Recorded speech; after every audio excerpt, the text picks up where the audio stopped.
ইদানিং দেখতেছি কিছু কিছু শপিং মলগুলোতে আপনার আপনার ছাত্রী ইউটিউবার ব্লগার তাদের খায়া দেয় কোনো কাজ নাই, তারা মানুষের জিজ্ঞাসা করে আপনার এই ঈদের বাজেট কত, আপনার বাজেট এত কম কেন, অমুক করতে এত টাকা বাজেট।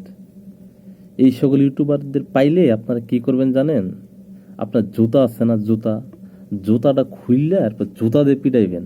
এদের হচ্ছে জুতা দিয়ে পিটানো উচিত, এসব থার্ড ক্লাস সাংবাদিক, থার্ড ক্লাস ইউটিউবার এদেরকে।